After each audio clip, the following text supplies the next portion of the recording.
the government reaction, obviously, Raj, this will be seen by the government as a triumph, as a diplomatic triumph, certainly. Coming in the week of the third year, more reason for the Modi government to celebrate. They were proactive, they went to the ICJ, took the risk, and it seems to have paid off. Yeah, it was a very tricky situation for the NDA government, particularly Prime Minister Modi and External Affairs Minister Sushma Swaraj. Having said that they would go all out to save his life, it was very important that they demonstrated that.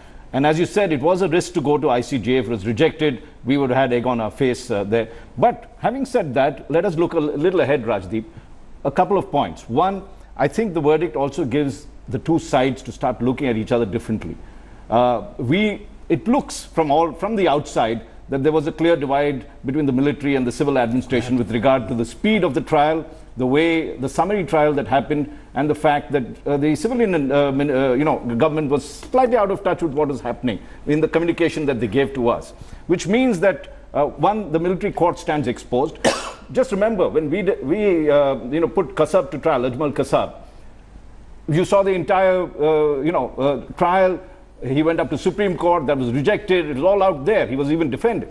Now, in contrast, we have Kulbhushan Jadhav, who not even been accused of actually committing a crime, or we don't know about that, being summarily tried by the military court, then being, the sentence being passed. It exposes Pakistan. Now, how will the Pakistan army react? Pakistan exposed, it's a day of triumph for India. As these headlines play out, how will the Pakistani army respond? You've been claiming, General, on this program, this has all been orchestrated by the army. Will the army, in a sense, dig its heels in?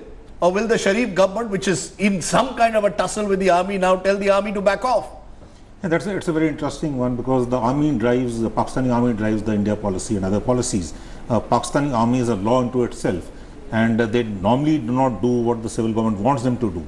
So now there's the International Court of Justice has given the Pakistani army, they've told them that what you did is not right. For today, it is 10 out of 10 for India. It is 10. It is 10. The fear, of course, is we don't know how the Pakistani army will react. But Ujjwal Nikam joins me. Mr. Nikam, you were the prosecutor in the 2611 case. Obviously, today is a day of triumph, for at least temporary triumph for India and relief for the family. Your reactions, when you compare the way India handled the Kasab case and the way Pakistan has handled Kulbhushan Jadhav.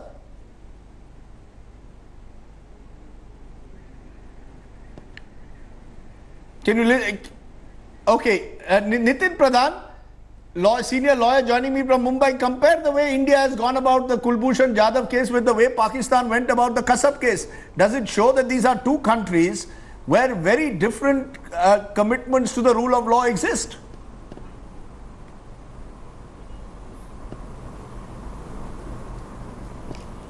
Can you hear me, Mr. Pradhan? Okay, we're trying to get reactions, obviously, but there is that point, and India will use this as part of its attempts to sort of expose Pakistan internationally. I'll tell you the problem the Pakistani army has. Yes. You see, if he has been kidnapped from Iran, as we are claiming, access becomes critical, because he'll be able to tell his story. Yes. And that fills the gaps. Yes. Because then you can tie it up to whatever happened in Iran and get witnesses and so on and so forth. So the army can get embarrassed by that. Because the story will come apart. That's why they're not giving you access. But if we get access, it starts weakening the Pakistan story, strengthens the position of the civilian government, and therefore they are able to get into a position where this can be resolved. You believe there is this dualism that exists, that the military and the civilian government would treat the Kulbhushan Jadhav case very differently? Look, Rajdeep, whenever the Pakistani army has embarrassed Pakistan, whether it's Kargil or it's Bangladesh or it's anything else, then they run back to the cantonment. Then they'll start looking for a scapegoat. So if they get embarrassed, at that stage the civilian government gets an opening. Now, how much of an opening Nawaz Sharif can use, what are the other pressure points on him, we don't know. Yes. That's the point I was making. Yes. There is an opportunity right now opening out because of this reprieve that India has got. Yes. And as we mentioned, a very successful attempt by the MEA to go ahead and do this. Is that the two prime ministers are likely to meet at the SCO meeting in Kazakhstan, June, next month. In June, right? So there is a chance for them to start working out a method where we can bring down the temperatures, try and work via media in terms of Jadhav, pushing ahead with this, because if they did execute him, that would have been serious problems for both countries. So in a sense, we've now been able to create, as a result of what's happened in the ICJ, some kind of a diplomatic opening. A window. A window has been created. Whether that window is large enough for Pakistan to respect it is the big question at the moment. But clearly, yes. You know, once the trial commences, yes. You see, India could always withdraw the case if we get access. But is it just about access, no. KC, or is it also about ensuring that the due process of law is followed? It's not just due process. What happens the Pakistan president presumably can give clemency. No, clemency. Those are also issues which will come at some stage. No, Rajdeep, clemency assumes we accept guilt. Yes. But what happens here is we are saying the trial is bad ab initio. It's vitiated. And that is what the International Court did in case of the American trials, the Mexicans, and so on and so forth. So if the International Court says you did not provide access, you breach India's rights, Kulbhushan's rights, please retry it. I'll tell you the exact word they had used then when they had sent it back. They had said that review and reconsideration. The word used in the American US judgment in 2003, International Court said review and reconsideration. Now, would the army get more egg on their face once that is done? Or do they back off? Or do they pass an order? Because part where the Pakistani army gets more and more egg and more and more bad publicity. Let me see if Gaurav Sawant is still with us.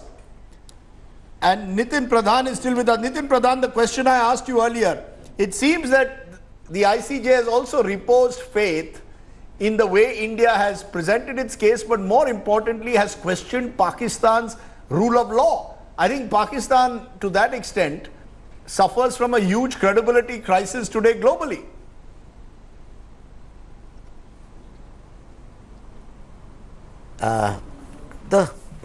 Essentially the way India developed itself, it's particularly the culturally. For example, the judicial culture in India, that is rule of law. Such cultures could not be developed in Pakistan even after 1947 and in thereafter also, when the democracy was restored recently about 25 years back. So the problem with Pakistan is that this is no doubt this verdict today is a landmark verdict. It is every Indian is proud of everyone concerned, including the Indian government, the legal team, and those who were supporting that legal team with the means and other ways. But in Pakistan's, the greatest defeat in Pakistan is the cultural defeat. Essentially, the way the Pakistan has handled this case, and it was absolutely. Let me just hold you on that. It means that the entire military court, according to me, sorry sir, speaking, the military courts which Pakistan brought in a few years ago have come into serious questioning. Even within Pakistan. Even within. So I think in a sense there is the credibility question. This is an International Court of Justice. No, frankly, I don't think judges from across the world. No, they haven't gone into that. Let's not prejudge it. But I am presuming. Simply said there's a dispute. But KC, when it comes to the issue that this is a country which globally today is seen as a country which has allowed terrorism to be spawned from its borders.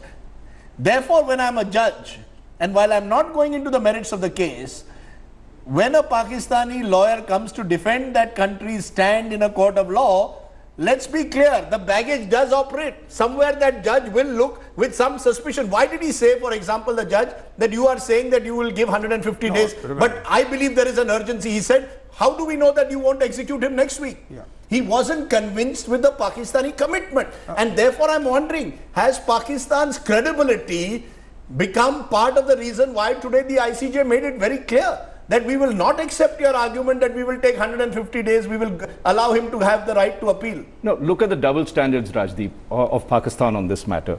When we ask for the 2008 perpetrators to be tried, they go to the civil court and it takes their time, and we know till this day they have not provided enough evidence to prosecute them, and we continue to shilly-shally. They continue to be, ambivalent of how long the trial will take. Or take to the military court. Correct. Certain cases they've taken to the military court. Why did they choose to do this in this case?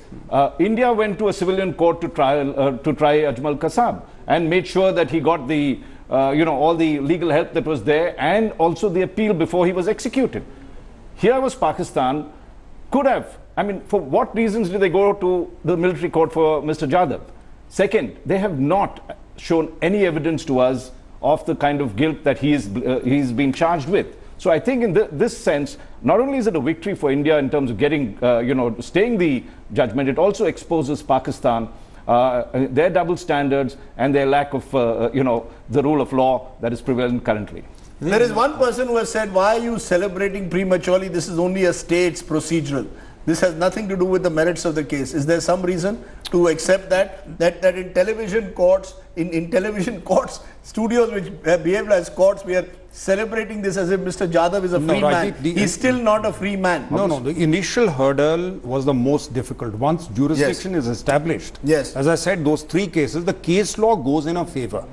Once jurisdiction is established, once that element that he's a terrorist and he's a this is knocked out, once the bilateral agreement is knocked out, then it is as per the case law of the international court. And the 3 cases that went against America stand as a great precedent, that you have vitiated the trial process by not giving him access to his High Commission, access to a law, and not allowing the High Commission to have access to him. What kind of a defense can you mount?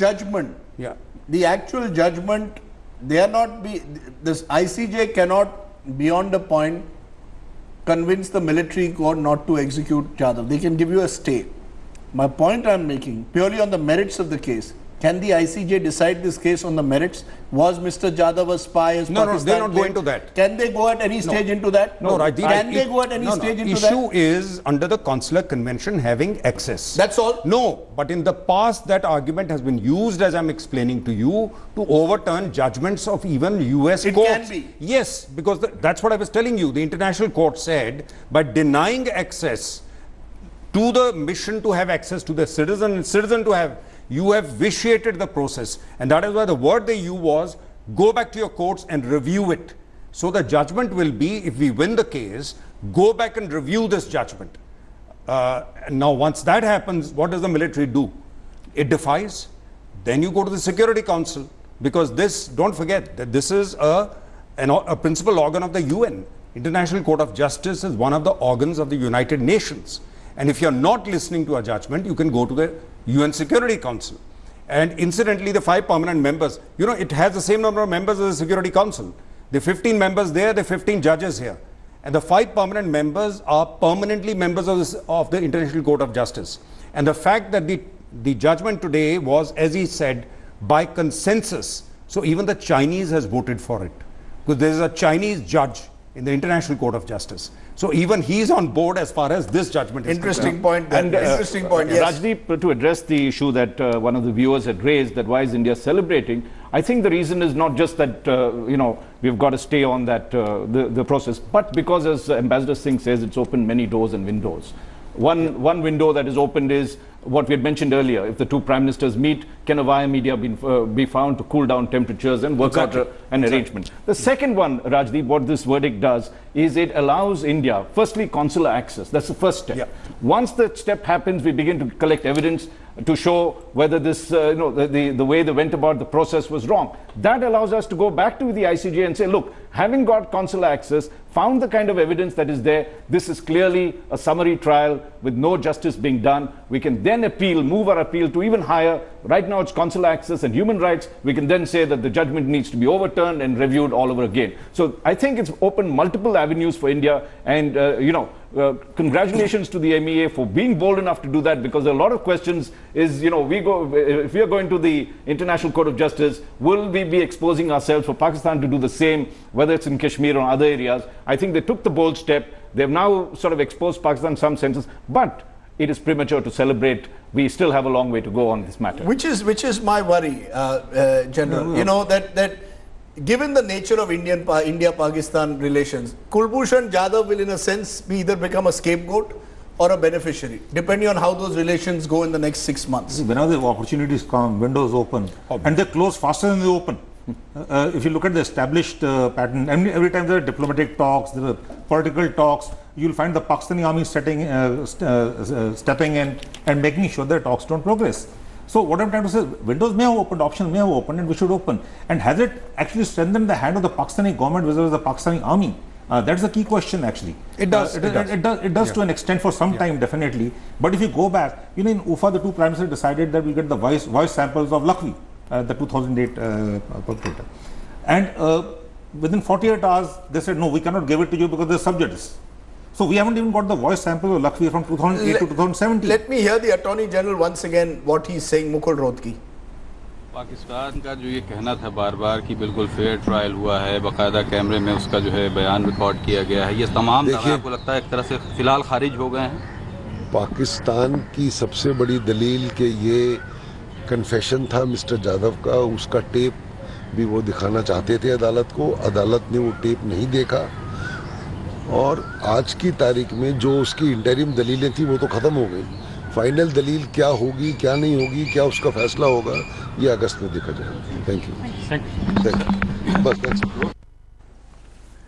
So that's, that is really the Indian position. We're taking it step by step, and I think that's a good way to do it, because the last thing we need is this over exuberance in the belief that we have now got Jadhav back. And I think sometimes that narrative takes over and prevents us from having a rational view of what happened. That's when the diplomatic window closes, because then that puts pressure on the civilian leadership in Pakistan to be seen not to concede anything to India. I don't know if Shailesh Gandhi or Karuna Nandi are still with us, but Rajiv, may I read just 3 lines from the operative part of the 2003 judgment which went against US. Yes. The court said, the court observes that it has found in relation to the 3 persons concerned in the order that the US has committed breaches of its obligations under Article 36 para 1, which is the same para which has been quoted now, of the Vienna Convention, and that moreover in respect of these 3 persons alone, the US has committed breaches of Article 36(2), the review and reconsideration of conviction and sentence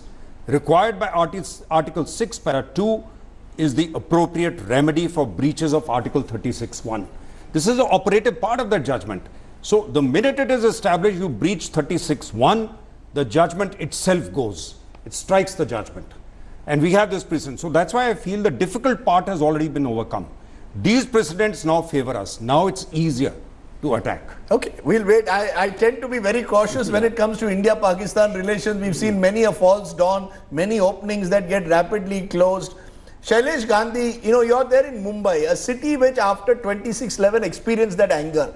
And somewhere you sense that, this anger tends to boil into this sense of nationalism, that we have scored this major victory as if it's a cricket match. The worry, of course, then is that that has its own backlash on the other side of the border. Do you believe it's possible to have a rational debate, discussion, dialogue, reaction to this, which will also open the window perhaps in Pakistan for those who would like the military to go back to the barracks, to go back to the cantonments instead of pronouncing judgments in court in cases like Jadhav? I only feel we need to celebrate today. What may happen subsequently, we are not very sure. But you are right. We should take this not in a celebratory mood, trying to say we made Pakistan go down. We should take it as a good decision for human rights. We should take it as a good decision for our own efforts, for our diplomatic and legal efforts, as I said. But when we try and forecast what will happen, I think it's a long way. What we should hope for is opening of diplomatic windows through this.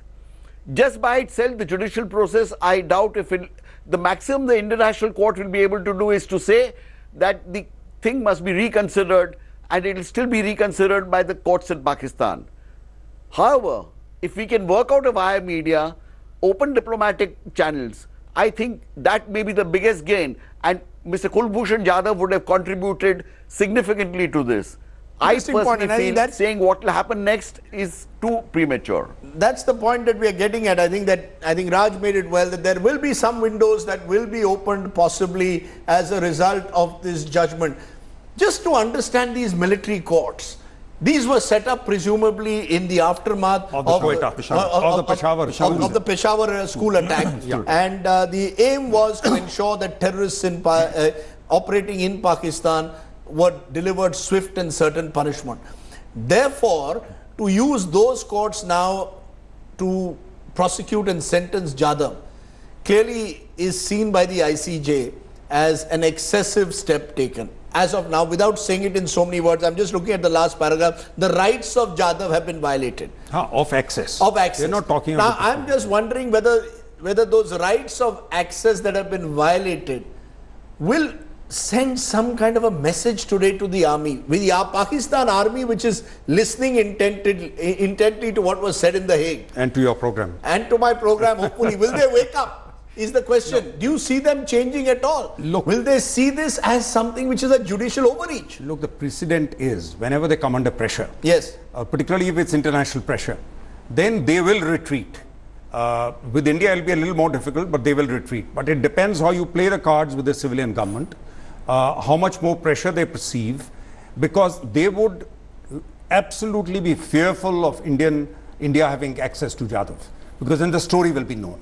You see, if he says, I was caught there, this was the time, then we can work with the Iranians. Iranians have already asked for access, and then it becomes an entirely different story. So is there a case now for India to work with other neighboring countries? Only today Afghanistan has once again caught 2 Pakistanis allegedly involved in subversive activities in Kabul. Pakistan is now turning and saying, what about the Vienna Convention?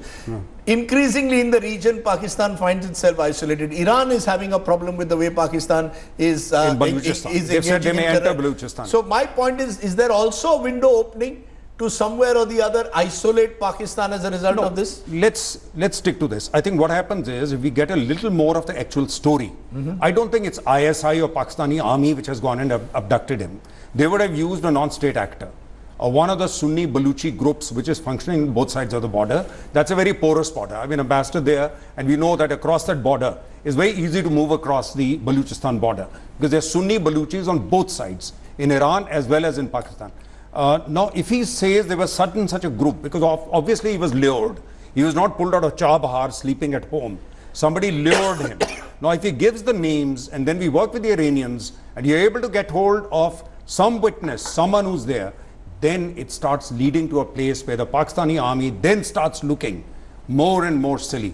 So therefore, they have to know that access can lead down a path that they don't want to take. No, I think the other avenue available also, Rajdeep, apart from the ICJ that is there, let's look at it from Pakistan's point of view. Okay, for a moment we presume that the civilian and the military administration are walking hand in hand on this. It will become very difficult for them to even back off from this judgment, because it will then expose them to criticism that they don't follow the rule of law properly. What are they going to do? One option available for India, if you have to really settle the matter, one is to make it a prestige issue and then go bang, bang, bang, and you're not likely to get too many results. Both sides will get tighten their control, then you'll hope the international court will do something. The other thing I think is we have an avenue to begin the appeal process as well, which is what I suspect that the ICJ will do at the next step.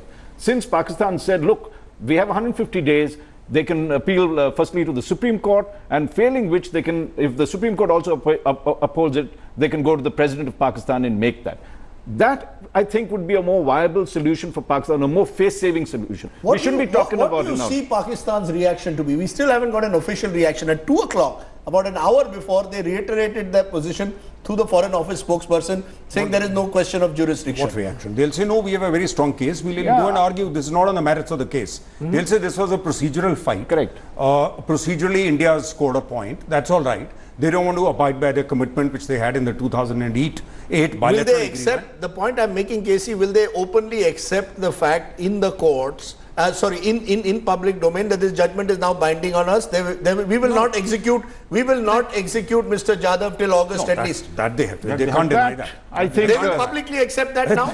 No. Yeah. I meant, look, you know and I know in the past Pakistan has really made a few misjudgments that fly in the face of international convention. The problem they have is with Sarabjit, they said the prisoners had a fight and the prisoners hit him on the head. Yes. Another prisoner was. Now, in the army's case, if he is in solitary confinement, they can't say some army man hit him on the head. Should they at the very least now be providing this country with photographs of Mr. Jadhav to prove that he's alive? No, incidentally, the court has said. Yes. They said all measures not to execute and to inform the court of those measures. I am conceding what the court has said. They'll have to come back to the court and say, where is he? Because there are people, his family members have been telling me, we want proof that that Kulbhushan is They can't lie alive? before the ICJ. Yeah? No, they can't I- go back and lie before the No, ICJ. I think, you see, Yes, one is the okay. optimistic scenario that Ambassador Singh says that the ICJ will open the whole question, there's precedent. Yes. What if they don't? I mean, Yes. we also need to look at that possibility. Therefore, there still rests a possibility. And I said, already Mr. Jadhav's mother has appealed to the Pakistan Supreme Court and to the President to intervene on the matter. If, for instance, the military government there, I mean, the military establishment there allows this particular petition to land up in the Supreme Court, then you have a whole new ball game happening again. Because let us also look at it objectively. While you know, we can criticize the Pakistani courts. In the past, they've overturned and they've thrown out politicians and others. We've seen the case of including Prime Minister Nawaz Sharif, where they have said a 90-day period where he has to prove, there's a special team that is going into his case. Or against a general after he was no longer general. But generally serving generals, they don't go. I mean, let us not run down the Pakistani courts. They're certainly better in many respects. The higher courts, yes. I'm worried about the military court. No, but I the accept next that the appeal High is- Court. no, the next step is an appeal to the High Court. Supreme Court. To the Supreme Court, and then there's the possibility of clemency. So you still have, see, what will be the face saver for Pakistan right now is that they say, look, we're taking it to the Supreme Court, let them decide, we've given the evidence. Clemency de di. That saves the army's honor. So clemency could be given, you No, think? in the now? sense, because that saves the army's honor. Let it go to Supreme Court, let the Supreme Court upheld it, and then the President gives it, that will save their face. Which means right now, they will not back off so easily. Otherwise, they will, it's as going down Ambassador this Singh route, says, give it the spin and say that, Because I think we need to digest exactly what was said. We'll hear once again what Judge Ronnie Abraham said in the court. Remember, he's a French judge and the ICJ is a global body, and therefore this is a judgment that reflects in a sense the consensual approach that has been taken by the ICJ and its desire to ensure that individual rights are not compromised. Major day in that sense in the Kulbhushan Jadhav case, in the battle to save his life and to grant him justice. But I will continue to add that note of caution. Let's not celebrate excessively in the belief that we have freed Jadhav. That may take a while longer, and sometimes excessive celebration is the last thing we should be doing and treating this as some kind of an Indo-Pak cricket match.